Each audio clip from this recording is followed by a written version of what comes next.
Nous,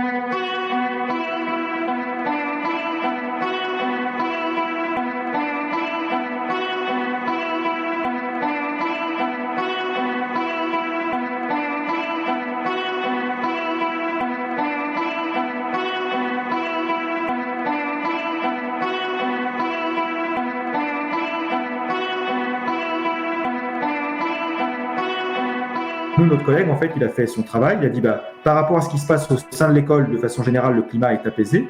Par contre, il a signalé des personnes venant de d'autres départements, Évreux, le 91, voilà. Puis après, il y aura le relais de la mosquée de Pantin qui n'était pas dedans. Et il a envoyé aux services concernés en disant, voilà, moi, j'ai fait mon travail au côté sur Conflans où tout se passe bien. Il y a des intervenants extérieurs qui sont venus. Et finalement, c'est des acteurs extérieurs qui vont venir continuer d'attiser la haine jusqu'à l'attentat.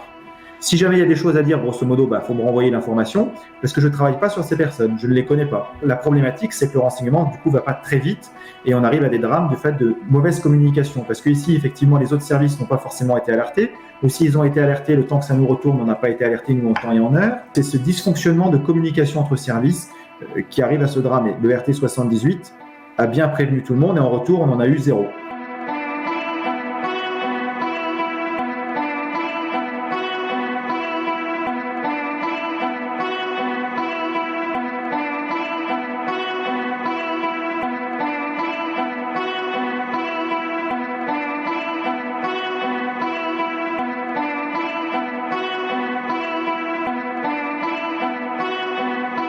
Au niveau auquel j'ai accès et mes collègues, ce qu'ils ont pu me faire remonter, il n'y avait pas de suivi particulier de cette personne, en tout cas en direct, parce qu'après il y a toujours les personnes qu'ils rencontrent, donc les personnes avec qui ils sont en lien, qui font qu'il y a des notes annexes en fait.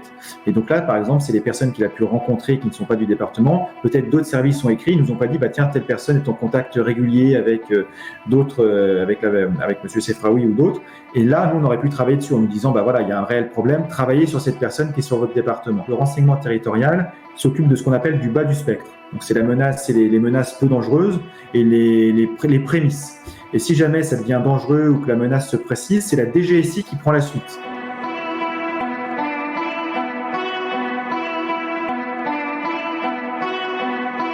C'est le contact humain en fait, c'est d'aller voir les personnes sur le terrain, d'avoir des contacts avec les gens qui nous font remonter les informations. Par exemple, l'atteinte à la laïcité, c'est des gens dans l'école qui nous disent tiens, il y a tel problème, venez voir ce qui se passe.